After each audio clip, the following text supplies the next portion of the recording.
Hi, everybody. Welcome to English Digest. I'm Stephanie. I am Tom. It's our TOEIC unit, and we're continuing. This is day 2 of Matthew's medical mystery. What is wrong with Matthew? He's not feeling well. He's not quite sure what's wrong. It's not the typical cold symptoms that he's probably used to going through. We have colds all the time.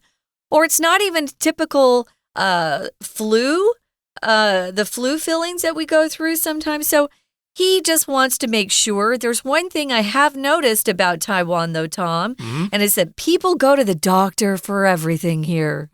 I grew up in a family where we just didn't go to the doctor for the flu or the cold. It was something that we just stayed home and got better, and Mom gave us her little special, remedies. But, of course, here, he wanted to go. There are little 诊所 or clinics all over the place, and so it's pretty easy to go see a doctor. He wanted to go and just make sure that he didn't have anything really seriously wrong. I didn't think he was going to be expecting dengue fever, though. Not many people get it, so it's kind of more rare, you could say. So, yeah, it's always good to go check if you have some symptoms you're not used to seeing in your own body. Right, and of course, one way to prevent the spread of diseases is to spray different areas against the disease. I remember when I was a kid, they used to spray DDT on the trees in my hometown. Great. I remember the sound of the truck going down the streets, spraying the trees. At the time, we thought it was a good thing to do. Later, we found out it was not a good thing to do. It caused a lot of problems for people, especially those who are pregnant. They had babies who were born that were missing arms and legs. No. And so be careful. Defects. Yeah, chemicals are scary, so be careful. Right, but in this particular case, they think they can control the population of the mosquitoes by spraying certain areas. They're going to have insecticides, which are chemicals that kill insects. In this case, they want to stop the spread of dengue fever. And of course, they're sending around a notification to people so they know that spraying is going to take place. And that can be kind of dangerous, so they need to take some precautions. Yeah. Now here it opens up with an introductory paragraph. It says, due to a recent dengue fever outbreak, or because there has been this outbreak, mosquito control spraying is scheduled in your neighborhood for July 20th from 8 a.m. to 5 p.m. Now, an outbreak is when a disease becomes quite common and it's kind of difficult to control. Okay, it could be an epidemic or a pandemic or whatever. They're similar. In this particular case, there are a lot of cases of dengue fever in a particular area, so we are calling it an outbreak. We are going to read through today's article, and then we'll be back to continue talking about day 2. Stay tuned.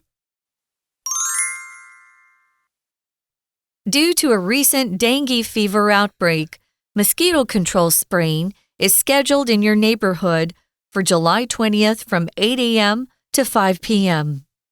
For effective epidemic prevention, please cooperate and pay attention to the following guidelines. Before and during spraying, ensure all windows and doors remain closed during the operation to minimize indoor exposure to insecticides. During the spraying period, please do not leave clothes, food, or utensils outdoors.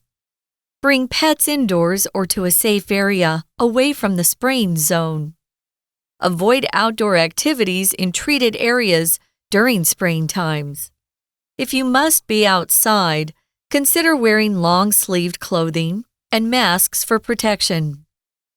After spraying, windows and doors can be opened 30 minutes after spraying. Clean any outdoor items or surfaces that may have come into contact with insecticides before use.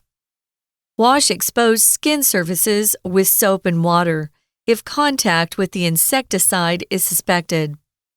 Consult a physician if you experience any adverse reactions following exposure to the insecticide. Symptoms of dengue fever. Watch for signs like high fever, severe headaches, joint and muscle pain, fatigue, nausea, and skin rash. If you experience any of these symptoms, please seek medical attention promptly.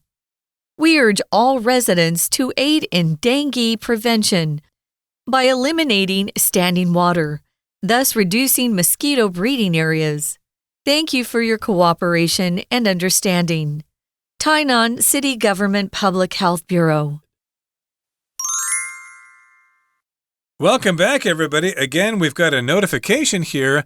They're going to do some spraying because of the recent outbreak of dengue fever in this particular area, which would be somewhere down south in Taiwan because it's kind of tropical down there, and dengue fever does occur in tropical areas more than it does in other areas of the world. So they've got this dengue fever outbreak. When the disease is common, it's an outbreak, and they've scheduled some spraying in the neighborhood there. Of course, to spray means you spread out some sort of liquid in a gaseous form, and you can spray your hair. My mother used to put hairspray on her hair, and of course, we have bug spray that we use sometimes if you've got too many ants or too many roaches in your house. Yeah. Those are different kinds of sprays. Spray can be both a verb and a noun. Here it's being used as a verb. They're going to spray the neighborhood during a certain time on July 20th. Yeah, for effective epidemic prevention, it says, please cooperate and pay attention to the following guidelines. Epidemic is not the same as pandemic. I didn't know until COVID because I looked it up, but epidemic really just concerns your area, your nation, your country. Pandemic means worldwide. So it's a little bigger if they start saying pandemic. I was also saying to Tom during right before we started that I didn't know what the exact difference between an insecticide and a pesticide was. Pesticide is broader. It covers more things than insecticide. An insecticide is just for insects. A pesticide, they're both chemicals, right? Mm-hmm. They're both chemicals. They can be harmful to people. A pesticide controls pests or things you don't want around. But it's not just insects. It could be fungi, which I didn't know. It could be for bacteria. It could be for weeds. Weeds aren't bugs, right? Weeds are plants. It could be for mites and ticks. So, how about for rats? Oh, I don't know, but I'm sure they're covered. Yeah, it will probably not be good for them. Yeah, it probably wouldn't be good for people. Be careful with what you spray inside your houses, guys, especially if you have kids and pets. Okay, so again, they're doing some spraying at this time during July 20th. And again, we're talking about the epidemic. They want to prevent it. So please cooperate and pay attention to the following guidelines. Just don't cause trouble. Don't go into the government and stage a protest. No, we don't want the spraying going on. We want you to cooperate, be good people, work with us and not against us. That's what to cooperate means. You work together with somebody to accomplish a certain goal. Yeah, sometimes two businesses will have a similar goal, and they'll get together and they'll cooperate. 合作, they'll get together and decide to work together. They're not going to join their companies together forever. That would be a merger. Yes, but sometimes they want to assist each other in accomplishing a particular goal or project end here. So the government wants you to cooperate. If you find out they're spraying something that's really dangerous, you might want to protest. I wouldn't cooperate in that case. But they're also asking you to pay attention to the following guidelines. These are the things that they've come up with, the government has at least, that they think will help things go more smoothly. We've got two different sections here. We've got a before and during spraying. So you want to look at those. And then after spraying. So we've got three different time periods we're looking at. They're putting before and during together and then after as its separate category. So here's the first thing you need to remember. Ensure all windows and doors remain closed during the operation to minimize indoor exposure to insecticides. So yes, make sure your windows and your doors are closed during this time from 8 in the morning to 5 in the afternoon on July 20th. Make sure your windows and doors are closed during this time. And the reason for that is to minimize indoor exposure to those insecticides. So if you minimize something, of course, you reduce the degree of that thing. And exposure means you come in contact with something In the old film cameras, of course, you would have exposure of the film to light, and that would eventually create a picture. You have a sensor in your camera now that gets exposed to light during the exposure or during the time that the shutter is open. And in this particular case, we're talking about exposure to insecticides. Yeah, you don't want to come in contact with those insecticides, or you might get sick or have some problems. The verb here is to expose to something. Or be exposed to something, right? Here, we're going to be looking at other ways you can use this. You can be exposed or have exposure to something dangerous that we're talking about here, the insecticides. Exposure is the harmful effect on your body that can be caused by different things, maybe cold weather. You could suffer from, what do you call it when you get really cold? Hyperthermia? Exposure. Yeah, so hypothermia in the water. Yeah, he was suffering from exposure and shock.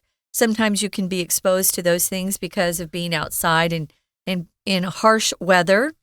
Maybe you have exposure because you're some publicity person. You're a movie star or you're someone famous. So you're getting a lot of exposure. So there are different ways we use this, but Tom used the one that we grew up with a lot, was just don't open the back of your camera and have your film exposed to any light. It'll ruin it. But we don't live in those days anymore. It's changed so much. You should be worried about your files being deleted from your camera or not backing them up somewhere because the card or memory might fail. So, yeah, please take precautions there. But that's a subject for another day. Here's another thing, though. You have exposure to different apps trying to collect your private data. Oh, no. So be careful of that. Here, you want to minimize or decrease your indoor exposure to insecticides. That's so important. When they spray my building for cockroaches especially, I stay in my apartment and I put a towel under my door. I've discovered I'm very allergic to it and I can't breathe. I found that out the first year I lived in Taiwan. So be careful. Insecticides affect people differently. So know what you can do to protect yourself. Yeah, an insect is a bug like a spider, an ant, a cockroach, or whatever. And side here just means death or to kill. So it does. Insecticide is something that kills insects. It kills bugs. Yeah. Now, here's another of the guidelines.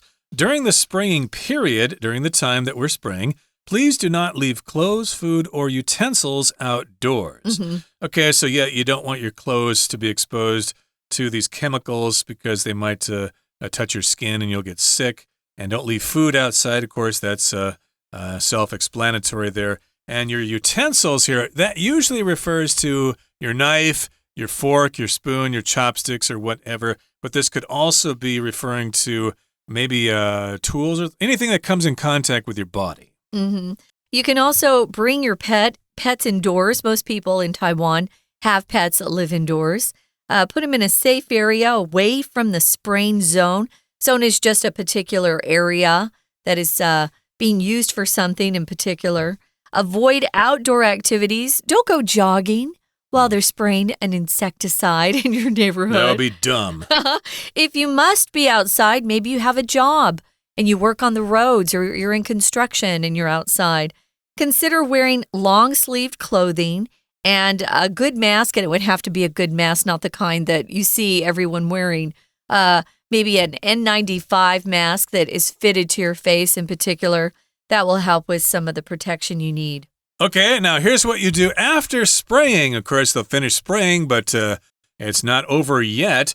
Windows and doors can be opened 30 minutes after spraying. So that will allow some time for the spray to dissipate, to kind of disappear. So you can open your windows then.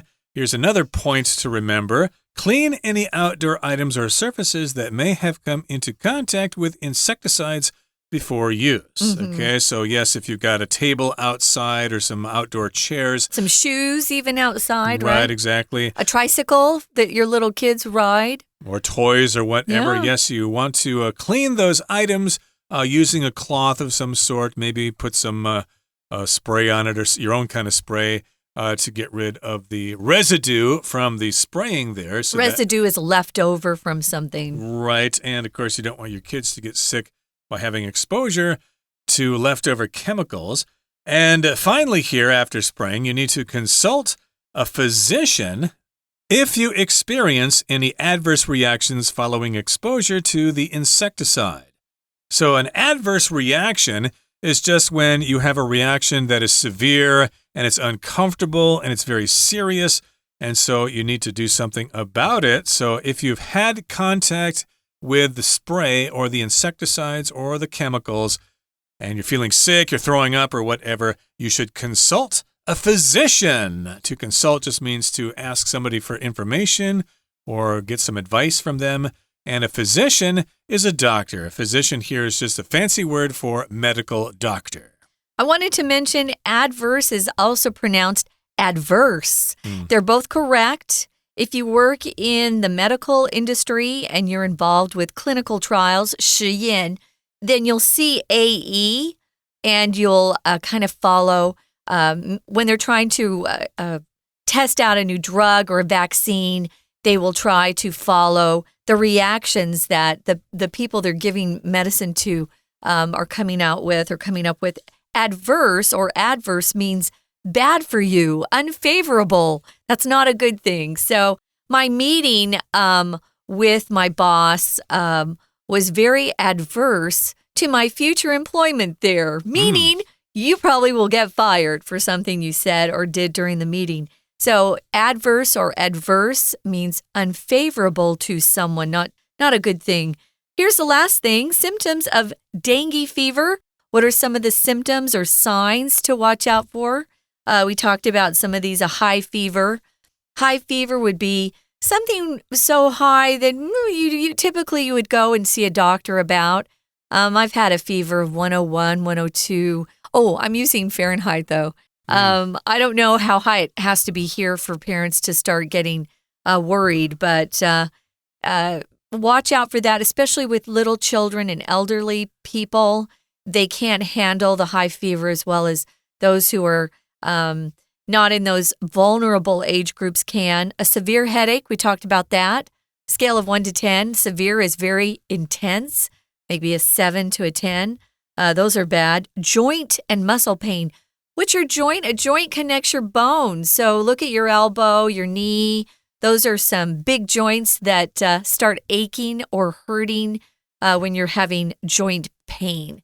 Muscle pain can be anywhere in your body. We have lots of muscles. Yep, your biceps, your triceps, or whatever. Those are all your muscles. So you might have pain in your muscles. You might experience fatigue, which is when you're really tired. You get really tired going upstairs or something like that. You might also have nausea, which is an upset stomach. You feel like you're going to throw up. And you might have some rash on your skin, skin rash. I'm not sure exactly where else a rash would occur. It seems like most of them. You can get a rash on your tongue. I've never had that, so I didn't know that was possible. Yeah. But you can have a skin rash here, so that would be a symptom of dengue fever. And I guess Matt had some of those symptoms, that's why the doctor concluded that he probably has dengue fever. But, of course, she wanted to make sure by giving him a blood test. Yeah, I wanted to mention this word nausea or nausea. I've heard, which is weird to us. Never heard that. Yeah, that's word nausea. I've heard that. Ooh. It's actually in the dictionary, but we typically don't use those. We usually say nausea. I think Tom and I are the same on that. I wanted to mention that is a noun form of this particular feeling.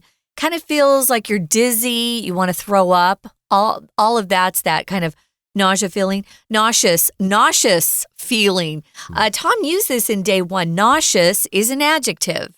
And if you have that feeling, then you would say, I have a nauseous feeling, or I'm feeling nauseous. It's spelled differently. It's Nauseous. It's an adjective. We will use either or, but remember, nausea is a noun. Nauseous is the adjective, and we actually use nauseous more often. For those who have been pregnant before, they will know what that feeling is all about, especially in the first kind of 3-4 months. A mother will often feel nauseous or have nausea because she's pregnant. That little body that's forming within her is leading to those feelings. So it's not a very fun feeling. If you go on a boat or maybe you're on a plane, you might feel that feeling of nausea It's not fun. That's interesting because nausea, the word nausea comes from the Greek word for boat. So, yeah, it could be referring to getting seasick, which we'll mention in passing here. If you feel sick on a boat, you are seasick. If you get sick on an airplane, you are airsick. And if you get sick in the car or on the bus, that is motion sickness. Or car sick. We say car sick too. Yeah, exactly. Yeah. So, I feel car sick. Can you pull over? I feel like I'm going to throw up. Sometimes I did when I was growing up too. Yeah, my wife gets car sick, so we have to be careful driving in the mountains. Yuck. But in any case, these are some of the symptoms of dengue fever. And if you experience any of these symptoms, if you have them, please consult a physician. Seek medical attention promptly or right away as soon as possible. Now, here's the following sentence in the following paragraph. It says, we urge all residents to aid in dengue prevention by eliminating standing water, thus reducing mosquito breeding areas. That's what they always say when there are too many mosquitoes around carrying diseases. Or if you're sick and tired of hearing those mosquitoes flying around your ears at night, it could be because there is standing water somewhere because they lay their eggs there and then they hatch and then they turn into little baby mosquitoes and they come after your blood, try to bite you. So yeah, get rid of that standing water, which is just water that's just sitting around in flower pots or on the ground after a rainstorm. Get rid of that standing water. This is from the Tainan City Government Public Health Bureau. A bureau can be an office or a department in a particular government agency. The FBI is Federal Bureau of Investigation. We'll use it for that. Before we continue, we're going to listen to our Chinese teacher for a bit, and then we'll be back to talk about something. Stay tuned. 听众朋友大家好，我是安娜。我们昨天带大家看了 Matthew 因为这个好像重感冒去看医生，医生怀疑是 dengue fever 的这个对话。那现在我们要谈谈，如果真的要防治登革热啊，通常政府还是会安排一些喷杀虫剂的这样子的一个活动，也不能说活动啦，这样子的一个行动。那当然现在因为有很多蚊子传播的疾病啊，再加上疫情之后有很多病毒，对不对？所以这个登革热它真的是越来越严重的一个状况。我们来看一下今天的这个公告。在公告这个地方，我们先看到标题哦。标题有一个 operation 这个字，有没有 mosquito spraying 喷这个杀虫药杀蚊子的 operation 这件事情，因为 operate O-P-E-R-A-T-E 它本身这个动词啊就有操作的意思，所以就表示要喷药的这件事情。那为什么要特别提这个字呢？因为在公告的第一段，我们注意第二句的地方。第二句逗点之后，有没有看到一个 please cooperate？ cooperate 这个字跟刚刚我们看到标题的 operate 就会有关系耶。cooperate 的 CO 指的就是 together， 我们一起来做这件事情，就是一起合作的意思。所以现在贴了个公告我们什么时候要喷药，所以请大家合作，注意以下这一些事情。那当然公告的一开始一定就会讲 why，为什么啊？为什么要喷药啊？最近由于登革热的 outbreak 爆发，这出现在公告第一段第一句的地方。What？ 我们到底要做什么？原来要喷药，当然就会出现时间。那当然就是为了要避免登革热的一个传播。不过这个传播啊，这些疾病，我认为还是在公告这个第二句前面这边的 epidemic 这个字还是要特别注意一下，因为它其实就是所谓流行病的意思。因为我们现在就过了这个疫情嘛，所以 epidemic 这个字大家应该都很熟。当然除了这个登革热之外，像流感这种 epidemic， 我们可以说 flu epidemic， 或者是 an epidemic of something， 什么东西的流行病这样子。好，那接着既然是喷药，喷药前、喷药期间、喷药后，所以我们整个公告基本上就是环绕着时间来看的。在喷药前到底要做什么呢？而且如果你这个在喷药前准备好了之后，喷药期间基本上有4个点点。第一个点点，门窗都要关起来因为喷药的时候呢，这个药啊尽量还是不要让它跑到家里面，如果人在家里这样吸到杀虫剂是不好。所以第一个点点先注意一下句子中间这边动词的 remain closed。 remain 这个动词啊，基本上它是一个不完全不及物，所谓的不完全不及物，就是后面没什么受词，可是不加字又怪怪的。比如说 remain 要保持怎样？保持一个形容词这个状态 closed 记住门窗保持着关上这个状态，因为这样子呢就可以避免暴露于杀虫剂。同样第一个点点最后一个字的杀虫剂也可以看一下insecticide 杀虫剂这个字我们就可以拆一下，后面的 cide 本身就有 kill 就有杀的意思，所以杀虫剂你可以说 insecticide， 或者有时候我们会用 pesticide pesticide pesticide， 那 pesticide 的那个 pest 则有害虫的意思。那这个杀有时候我们会用另外一个字，比如说 suicide suicide， 那 sue 就是 self 就是自己嘛，所以 suicide 变成有自杀的意思。这个字根字首也是蛮有趣，有时候我们学了一些字根字首，反而字汇的扩充量会可以一下变得很多。接下来的第二个点点同样我们也注意一下注意中间有个动词 leave， 这里的 leave 不是离开它其实跟我们刚刚第一个点点的 remain 是同样的意思，就是维持什么样的状态。 Do not leave 维持什么状态呢？ Leave clothes, food or utensils outdoors， 那它的用法就会跟 remain 有一点点差别，通常会 leave 后面加受词，比如说衣服食物或餐具，再加一个受词补语，不要让这些东西保持什么状态，最后再把这名词后面加个形容词，所以这些东西都接触到人都不要留在户外。如果说真的要到户外的话呢，基本上最好是穿个长袖啦，或戴个口罩，这在第四个点点这边特别注意一下，第四个点点穿长袖长袖这个形容词叫做 long sleeved， 而后面的 clothing 指的是全部的衣物，不管是帽子上衣裤子配件袜子围巾都可以算是 clothing， 都可以算衣物。好，接下来看一下喷洒之后要如何呢？喷洒之后最好是30分钟之后再开门跟开窗。然后如果说户外有一些东西呢，记得在使用的时候就是一定要把任何的东西不管是这个户外户内东西，其实都是擦一擦会比较好。在第二个点点这边出现了一个限定用法的关系子句，我们从句子中间的 that 一直到后面的 insecticides 这个地方左右挂号起来。当然前面的先行词就是 items or surfaces， any items or surfaces 这些东西啦，或者是表面都先擦一擦。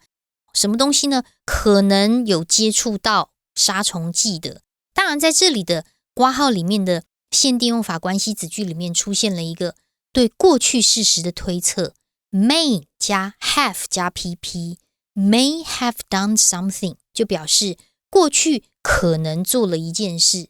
什么事呢？也就是之前喷洒农药的时候可能有接触到这个杀虫剂之前在喷洒杀虫剂的时候可能有接触到杀虫剂，这些东西都要先查一查。那最后公告之后呢，还是要提醒大家，如果真的得了登革热的话，会有哪一些 symptoms， 有哪一些症状。我们在症状昨天的 Doctor 跟这个 Matthew 的对话当中有提到很多，那在这里还有提到一些其他的，例如我们来看一下最后面这一段，如果你有这些症状 like high fever, severe headaches, joint 关节 and muscle pain, fatigue 非常的疲倦 nausea 或者是觉得恶心 and skin rash 或者是皮肤出疹的话，都有可能是登革热。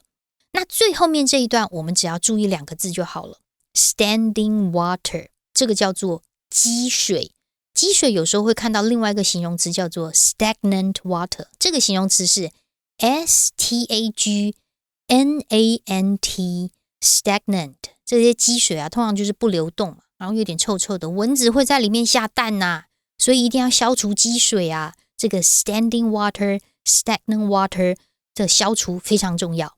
好，以上是我们的今天的内容，我是安娜，我们下次见。We're going to take a quick break. Stay tuned. We'll be right back.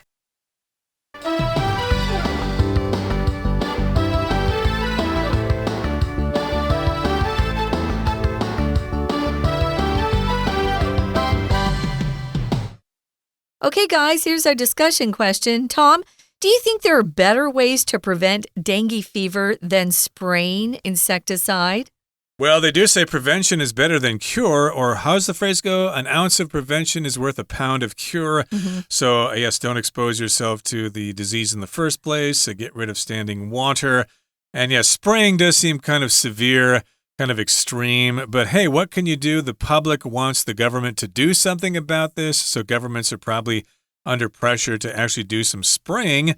You might want to leave the affected area for a while. If you live in Tainan, hey, head to Taipei for a couple of months and you'll be okay. But hey, who's got time or money to do that? So yeah, Stephanie, what would you do to prevent dengue fever?